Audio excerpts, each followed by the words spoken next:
ভুল চিকিৎসা করার অভিযোগ তুলিয়া শিলচরের একজন চিকিৎসকের বিরুদ্ধে মামলা দায়ের করছেন মণিপুর রাজ্যের একজন অসহায় রোগী। শিলচর শহরতলিত একটা সাংবাদিক বৈঠকও চিকিৎসকের বিরুদ্ধে অভিযোগ উঠাইয়া ন্যায় বিচারের দাবি জানাইয়া আসামের মুখ্যমন্ত্রীর দৃষ্টি আকর্ষণ করছেন একজন রোগী। এদিন সাংবাদিক বৈঠকও মণিপুর রাজ্যের জিরিবাম থানার অধীনে কাশিমপুর গাঁওর বাসিন্দা অসহায় রোগী আতিকুর রহমানে জানাইছেন যে মূত্রনালীত ইনফেকশন হওয়ায় চিকিৎসা করানি লাগে শিলচর আরি হসপিটাল আইছেন। এখানে চিকিৎসক ডক্টর ইডেন সিনহাই বায়োপসি করার নামে অজ্ঞান করিয়া পুরা পুরুষাঙ্গ কাটি লাইছেন, অর্থাৎ পুরা মতই কাটি পেলাই দিয়েছেন। এটা সব দেখিয়া তানোর বউ বাক্কা কয়েকদিন বেহুশ আসলা। তাই নিজেও ব্যান্ডেজ কুলার বাদে দেখছেন যে তানোর মতই কাটা হয়ে গেছে গিয়া। ইতালিয়া চিকিৎসক আর হাসপাতালের লগে কথা কইলে কেউ বালা কোনো কিছু উত্তর দিতে পারছেন না। বাদে অপারেশনের সিলাই কাটার লাগি যোগাযোগ করলে উল্টা হুমকি ধমকি দেওয়া হয়েছে। কিন্তু কোনো হাসপাতালও চিকিৎসা না করিয়া ডাক্তারেরা কইছেন যে যেখানে অস্ত্রোপচার করছো ওখানেও গিয়াও সিলাই কাটতে লাগবো। এতে বাধ্য হইয়া তারা লগে যোগাযোগ করলে কোনো যাতে লড়াছড়া দিছই না তারা, যার লাগি চিকিৎসকের বিরুদ্ধে ব্যবস্থা নেবার লাগি তাই ঘুঙ্গুর থানাতে মামলা দায়ের করছেন। ইডেন সিনহা নামর চিকিৎসকে ভুল চিকিৎসা করিয়া জীবন ধ্বংস করে দিছেন বলিয়া তাই অভিযোগ করছেন। অসহায় রোগীর স্থানীয় জিপি সভাপতি ফয়েজ আহমেদ, ওয়েসি ফ্যান্স ক্লাবর সভাপতি বাপন বরবইয়া, বাহার উদ্দিন সহ রোগীর আত্মীয়রা জানাইছেন যে শিলচরের একাংশ বেসরকারি হাসপাতালও কিছু চিকিৎসকে স্বাস্থ্য সেবার নামে খসাইখানা গড়িয়া তুলছেন। এরার বিরুদ্ধে ব্যবস্থা না নিলে নিরীহ রোগী এরার হয়রানি দিন দিন বাড়িব। এখন দেখো বিস্তারিত প্রতিবেদন। আমার নাম আতিকুর রহমান, বাড়ি হলো জিরিবাম কাশিমপুর।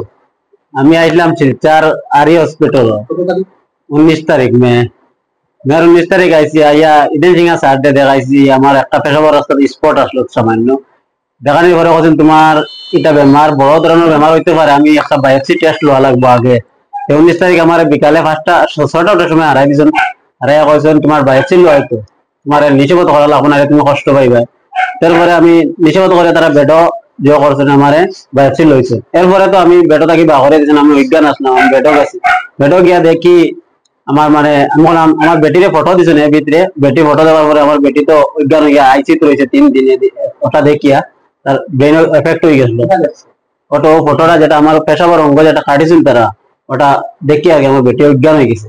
অজ্ঞান হওয়ার পরে 3 দিন ড্রেসিং খুলেছেন তারা। ওটি ড্রেসিং খোলার পরে আমি দেখলাম যে আমার কিচ্ছু নাই, জিরো হয়ে গেছে একদম। পেশাবার অঙ্গ আমার পুরুষের যেটা আছে যে এটা সব জিরো হয়ে গেছে। ও স্যারকে আমি কইলাম স্যার এটা কিতার লাগে কাটলা স্যার, যে না এটা তোমার পেশাবার রাস্তা পাইছি না, ও কারণে কাটছে। মানে আমার কিচ্ছু জিজ্ঞেসেন না। মানে আমার বেশ করার পরে আমি বাজে 2 দিন পরে দেখছি ওদের ড্রেসিং খোলার পরে বায়োপসির লাগি। এটা তো বায়োপসির কারণে আমার কোন সামান্য একটা মাংস লইমু, তোমার বায়োপসি মতলবটা পুরো মাংস লইমু, মাংস লইয়া তোমার 4 দিন তুমি বড় যাইবা গিয়া। এরপরে তো আমার একদিন তারা যে কইলা ও ইনজেকশন মারার পরে বায়োপসি লওয়ার পরে আমার সবটা নাই, জিরো দেখছি। দেওয়ার পরে তো আমি কইলাম আমি কল করছি, ফোন সুইচ অফ হয়। তারা মেডিকেলও যে করছি আইসি আর অসুখ করে একটা ছেলে, তানে আমি কইলাম স্যার তো নাই, স্যার মুম্বাই, স্যারের বোর ক্যান্সার হয়ে গেছে, তুমি বারবার আও কি তাহলে বারবার ডিস্টার্ব করো, কারণে কল করলে ওলা হয় না আমারে। এরপরে স্যার দিয়ে আমি SMS রিপ্লাই বেজান SMS করছি, এটা রিপ্লাই দিচ্ছেন না। লাস্ট একদিন রিপ্লাই দিচ্ছেন জুনের মাঝে, জুননি কি মানে কি প্রায় ধরো 15-20 দিন পরে আমার রিপ্লাই দিচ্ছেন। দিয়ে ওই সময় আমার কইছেন ঠিক আছে আমার বোর ক্যান্সার হয়েছে, আমি আইয়া তুমি বারবার হাওলি আমার আও কিতার লাগে, আইয়া ডিস্টার্ব দ্বারা কিতার লাগে, ঠিক আছে আইয়া কত হইব, আইবার সময় তোমার পুরা গোষ্ঠী লইয়া আইও ওলা কইছেন। হওয়ার পরে তো আমি আর আমার এখন কোষ ফুলিয়া প্রথমটা হয়ে গেছে, কোষ সোসাইটি একটা গোটা হয়েছে, সোসাইটি একটা হয়েছে, 2টা গোটা হয়েছে, আমার পাও একটা এফেক্ট হয়েছে। খাওয়ার লগে আমি হাঁটতে পারি না, বইতে পারি না, বেদনা হয়ে যায়। এটা আবার আছে, ব্যাগও আছে, এখনো ব্যাগও লাগাই আছে। এটা সব খুলে আছে, অন্য মেডিকেল গেলেও আমার লয় না, খুলিয়া দেয় না, যেখানে করছো তুমি ওখানে যাও। হসপিটালে গেলে তারা স্যার নাই, স্যার মুম্বাইতে আছেন, স্যারও বহু ক্যান্সার হয়ে গেছে, অন্য সময় আইয়া স্যার আইলে কল করিও।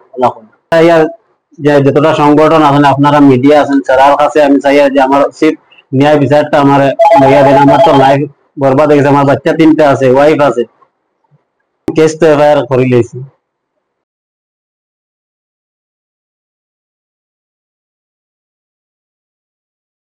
রাজ্যর আমার জিরিবামার আমার একটা একজন রিলেটিভ নাম আতিকুর, গত 19 তারিখ হ্যাঁ তার জবানঙ্গর মাঝে একটু স্ক্র্যাচ আসলো, স্ক্র্যাচের লাগে ডাক্তার দেখানি দেখলো আরই হসপিটালে। আওয়ার পরে তারা কইলা যে তোমার ইয়ে করার লাগে, বায়োস্পিক করার নেই। ডাক্তার এজেন্সি বায়োস্পিক করানি ঢুকাইয়া তার দিদির ওয়াইফর তার নিজের সিগনেচারও লই দিছে। লইয়া তো তারা তো বুঝছে বায়োস্পিকর মাঝে এক টুকরা মাংস লওয়া লাগে খালি বডির থেকে। তো ওটা হইয়া দোকানের ঘরে তারে পুরা জবানঙ্গটা তার পুরা কাটি ফেলাই দিছে, পুরা বডি লেভেলে কাটি ফেলাই দিছে। তো ব্যাপার হইলো যে 19 তারিখ যদি বায়োস্পিকর লাগি নেওয়া হয় তারে এটা নিয়া টেবিলের মাঝে খাটিয়া রাখি দিস। আর 24 তারিখ নিয়ে এই ফোসা টুকরার থেকে নিয়ে তারা রিপোর্ট অনুযায়ী দেখার এই যে বায়োস্পিকর যেটা রিপোর্ট আছে রিপোর্টও দেখা যায় 24 তারিখ তারা অ্যাপ্লাই করছে এটা পরীক্ষার লেগে। তো ব্যাপার হইলো যে ওটি নিয়ে ঢুকাইয়া যে একটা গ্রামের মানুষ বায়োস্পিক কিতা কি ওটি কিতা এটা তো বলা থেকে বুঝেরও না। বাংলা ভাষায় যদি তারা বুঝিয়ে দেওয়া হয়তো যে তোমার পুরুষাঙ্গটা পুরা খাটা হয়ে যাবো গিয়া, তোমার বড় রকমের রোগ হয়েছে হইয়া যে তুমি যে যদি এটা ক্যান্সার হইয়া দেখা যায় তুমি ক্যান্সার হসপিটাল রেফার না করিয়া তোমার এই দায়িত্বটা খেয়ে দিল। তুমি যে তারা সিগনেচার লইয়া ডাক্তার এজেন্সি আমরা জানতাম স্যার, আমরা আসাম ওয়েসি ফ্যান্স ক্লাব থেকে আমরা বিভিন্ন সংগঠনের তরফ থেকে তারা আমরা মণিপুর আমরা বহিরাজ্য আমরা নিকট রাজ্য হিসাবে তারা আমরা কাছে আইসে। তা আমরা লগে আছেন আমরা এমএলএ প্রতিনিধি জিবামর দিল ভাই, আমার পদ ভাই জিপি প্রধান। তো আমরা উদ্দেশ্য হইল যে আমরা আসামের সিএমর কাছে আমরা দৃষ্টি আকর্ষণ করিয়া, আমরা আসামের স্বাস্থ্যমন্ত্রীর কাছে আমরা দৃষ্টি আকর্ষণ করিয়া, আমরা কাছাড়র ডিসি স্যারের দৃষ্টি আকর্ষণ করিয়া গত কয়েক বছর থাকিয়া দেখা যার বেসরকারি হসপিটালের মধ্যে আমরা সোনাইর আমার নেবুল হইয়ার জন্য ওইরকম জীবনজ্যোতি হাসপাতালও একটা পাওয়ার প্রবলেম আছে, তার বেইন খাটা হয়ে গেছে। তারপরে তার মরণাপন্ন অবস্থায় আসলা।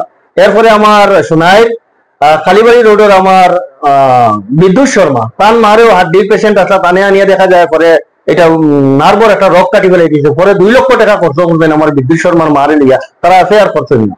এইরকম প্রচুর বরাকবেড়ির মাঝে কেস আছে, বহিরাজ্য আমার ত্রিপুরার বহুত কেস আছে। আওয়ার পরেও দেখা যায় খসাইখানার মতো তারা ছিন্ন ভিন্ন আকারে কিরকম লুটমার করা যায়। এই মানুষটা যে যৌবনাঙ্গ খাটা হয়েছে, এই যে ব্যাগ লাগাই, এখন বর্তমানে তার কুশ ফুলিয়া বহুত বড় হয়ে গেছে গিয়া। হ্যাঁ তো তার লাইফ কন্ডেম এখনো যেটা বার্তা দিতে চাইছে নার্ভাস ফিলিং, পুরা খান্দিতে শেষ, তার পরিবার পুরা ধ্বংস, তার মা বাবাও আমরা লগে আছেন। এটা কি রকমের একটা মানে সুব্যবস্থা আইতো আমরা বরাকবেলির মাঝে। এটার লাগে আমরা ডিসি স্যারের দৃষ্টি আকর্ষণ করি, আর ইনভেস্টিগেশন করা হোক। আমরা এসপি স্যারের আমরা নুমান মহন্ত স্যারের দৃষ্টি আকর্ষণ করি, আর যাতে এই বিষয়ে পুরা তদন্ত করা হোক। এই হসপিটালের ব্যাপারে এই এজেন্সি ডাক্তারের ব্যাপারে তাই অনুমতি ছাড়া মানে পেশেন্টের না বুঝাইয়া, ওটি সম্বন্ধে না বুঝাইয়া তাই সিগনেচার কালেকশন করিয়া বায়োস্পিক রিপোর্ট হওয়ার আগে 19 তারিখ ঢুকাইয়া করিলা, আর 24 তারিখ অ্যাপ্লাই করলা বায়োস্পিকর লাগে। এটা কি রকমের মানবতা? হ্যাঁ, এই যে অমানবিক কাণ্ড আপনারা যে যেখান থেকে আপনার এই চ্যানেলের মাধ্যমে আপনারা দেখরা ভিডিওটা, এটা মানে গড়ে গড়ে কোনায় কোনায় পৌঁছাই দেন, যাতে আগামী দিনও আইয়া বরাকবেলি হোক, বহিরাজ্য ত্রিপুরা হোক, মণিপুর হোক, যে কোনো স্টেটের মানুষ যদি আমরা এনে আইয়া ট্রিটমেন্টও লাগিয়া আইয়া যাতে এরকম জাতি ধর্ম বর্ণ নির্বিশেষে যাতে আইয়া কোনো বিপদগামী না হয়, এর লাগিয়া জায়গায় জায়গায় আপনারা এটা পৌঁছাইয়া দেন। আর আমি মিডিয়ার বাইরের কাছে অশেষ ধন্যবাদ দিয়া তারা আমরা লোক অপারেশন করার লাগিয়া এই রকম যে পেশেন্টরে গরিব বসে মানুষের যে তারা যে পৌঁছাইয়া দেয় সরকারের সামনে কি মানুষের জনসাধারণের সামনে পৌঁছাই দেওয়ার লাগে আমরা মিডিয়াটা যখন জানছে টের মাঝে করিয়া নিয়ে তার পেনিসটা তার যৌবনাঙ্গটা টের মাঝে খাটা অবস্থা একদম এই পুরা পেনিসের মাঝে অতটুকু খাটা জ্বরের মাঝে এটা নিয়ে যখন প্লেটের মাঝে আনা হয়েছে, এটা ফটো আমরা আপনারা মিডিয়ার মাধ্যমে দিয়া দিব পেনিস খাটার ফটোটা। এই পেনিস ফটোটা দেওয়ার পরে তার ওয়াইফ পুরা সেন্সলেস হয়ে পড়া গেছে। তারা জানতেও পারছে না, বুঝতেও পারছে না যে তারা নিয়ে যে অতি তারা নিয়ে যে পেনিস কাটা হয়ে যার যৌবনাঙ্গ কাটা হওয়ার, এটা তারা বুঝতেও পারছে না। বায়োস্পিকর একটা ছোট টুকরা লাগে, একটা অংশ লাগে, আমরা যতটুকু জানি। আরো বিভিন্ন ডাক্তারের লোক আমরা যোগাযোগ করছি, ফটাফট একটা ছোট টুকরা লাগে। এটা 19 তারিখ নেওয়ার কথা ফেলে নোটিশ ঢুকাইয়া খাটিয়ে দিল। তারপরে তার বিল হয়েছে 31,000 টাকা। এই গরিব বসে মানুষ 31,000 টাকা পূরণ করছে তার জমিন জায়গা বেচিয়া, গরু মহিষ বেচিয়া। এটা কি রকমের মানে মানবতার বাইরে কাজ করে তারা। যোগাযোগ করলে ডাক্তারে কয় আমি আমার ওয়াইফ ক্যান্সার হয়ে গেছে, আমি বেঙ্গালোর আছি, আমি পরে আইমো দেখা করবো, তুমি কয় তো আমি ইয়ে করছি অপারেশন করছি। এটা তো পুরা ভুল মানে আরো ইয়ে করে রেকর্ডিং এর মাঝে আরো খবর কিটা তোমার জনগোষ্ঠী লিয়াইও দেখিলি এই না সেই না, এটা রেকর্ডিং আছে। এটা কিতা ব্যাপার? অমানবিক কাণ্ড। এটা মানে হইতে সময় তো পুরা যুবনগর লাস্ট স্টেজ আছে, এখন 5 ঢুকাইয়া 5 এর মাঝে এই তলি আপনার সামনে আছে, এই তলি দিয়া হ্যাঁ মানে 5 দিকে 12 যদি অপারেশন করা হইতো যুবনগর, যদি তার যদি এখন দেখা যায় 22 পিকের রিপোর্টের মাঝে আছে যে তার টিউমার কি কোনো ফাত্তর হয়ে গেছে কিছু যদি হয়, যে যৌবনাঙ্গ না খাটিয়া তার তো অন্য ডাক্তারও গেছে, আমরা পরামর্শ লইছি লিভারের সাইড থেকে তারা 5 দিয়া হোল করিয়া এটা তার পেশাব বার করতে পারে, তার যৌবনাঙ্গ খাটার তো অধিকার তার কাছে নাই। আর ক্যান্সার হইলে তো যদি ক্যান্সার হয়, যদি 22 পিক যদি দেখেও বুঝিলা এরকম ডাক্তার হয়, সে তো কমসে কম এটা রেফার করতো আমরা শিক্ষার ক্যান্সার হসপিটালে। এর আগে তো যৌবনাঙ্গ খাটার কথা না, আগটা তো কিছু জানছে না। এর মাঝে দেখা যায় 22 পিক রিপোর্ট যেটা 19 তারিখ ওটি করে লিছে, তারা 24 তারিখ ফাটাইছে, আর 29 তারিখ মনে রিজাল্ট আইছে, রিজাল্টের মাঝে দেখা যায় টিউমারের বাসাটা আইছে, যেটা সরকারি বা ডাক্তারি যেটা রিপোর্ট আইছে এটার মানে। কিন্তু টিউমারের যদি আছে ক্যান্সার হয়ে তুমি খাটি লিভার এই তোমার অধিকার খেয়ে দিল। তারা ইয়া শুনছি তারা পশু আইয়া তারা এমএলএ প্রতিনিধি তান ভাই দিল ভাই আর এই পঞ্চায়েত তারা জিপি প্রধান তারা মা বাবা লইয়া তারা শুনছি গুঙ্গুর হসপিটাল গুঙ্গুর থানার মধ্যে তারা কেস করছে, এফআইআর করছে। আমরা অপারেশনের পরে বহুতবার যোগাযোগ করছে এই ডাক্তার ইরান সিংহের লোক, কিন্তু এই বেচারায় কোনো রেসপন্সও দেয় না, আরো দম দেখায়। এর লাগে আমরা মেডিকেল কলেজ এই পেশেন্ট গেছে, আরো অন্যান্য প্রাইভেট হসপিটালও গেছে, গেলে তারা খেয়েও এই রিস্ক লয় না। আর 19 তারিখ মে মাসের তার অপারেশন ওটি করা হয়েছে, আজকে হইল গিয়া জুলাই, জুলাই 3 তারিখ, এখন পর্যন্ত তার সিলাই পর্যন্ত রয়েছে, যৌবনাঙ্গ তো শেষ, তার সিলাই রয়েছে, এখন পর্যন্ত কোনো ট্রিটমেন্ট নাই। যা তারা কয় উঠিয়া এই তুমি তোমার যে অপারেশন করতে যে হসপিটালে করতে এই হসপিটালে গিয়া তুমি ট্রিটমেন্ট করো, আমরা এটা আর দিতাম পারতাম না। গেলে কিন্তু তার কোনো মানে ফোন করলেও হয় কোনো যোগাযোগ দেয় না, আরো দম দেখায়। তো এর লাগে আমরা হিমন্ত বিশ্ব শর্মা আমরা আসাম সিএমর কাছে আমরা অনুরোধ করি, আর আপনি তো কইসলাও আমরা বাংলা ভাষা জানাই আর আপনারে যে আপনি তো কইসলা যে বেসরকারি হাসপাতালে যদি কোন রকমের অমানবিক কাণ্ড হয় তো আপনি অ্যাকশন লইবার লাগিয়া, আর তার ক্ষতিপূরণ যদি দেওয়া যায় স্বাস্থ্যমন্ত্রীর কাছে আমরা দাবি জানাই। আর আমরা আসাম ওয়েসি ক্লাব আরো বিভিন্ন সংগঠনের পক্ষ থাকিয়া যে তারে কোনো অসহায় গরিব মানুষ তারে যদি কোনো ক্ষতিপূরণ দেওয়া যায়, যেহেতু তার যৌবনাঙ্গ খাটা হয়ে গেছে, তার তো আর শেষ লাইফ, যদি আপাতত বাইরে নিয়ে কোনো ট্রিটমেন্ট করা যায় তো করা গেল, আর নাইলে মানুষ তো মারাও যাইবে, এছাড়া কোনো দেও নাই। তো আমরা আসাম সিমরে গেছে বারবার আমরা হাত করি, আমরা রিকোয়েস্ট করি আর যে আপনি একটু দয়া করেন এই গরিব অসহায় মানুষের কতর উপরে কি এইরকম যারা বেসরকারি হসপিটাল চালায় ডাক্তার যারা আছে এটা বেজান কাণ্ড বারবার ওর আমরা বরাবলির মাঝে এরার উপরে কিছু তদন্ত হোক, আর এরার কড়া হাতে শাস্তির আওতার মাঝে আনিয়া তারারে উপযুক্ত শাস্তি প্রদান করা হোক। ধন্যবাদ।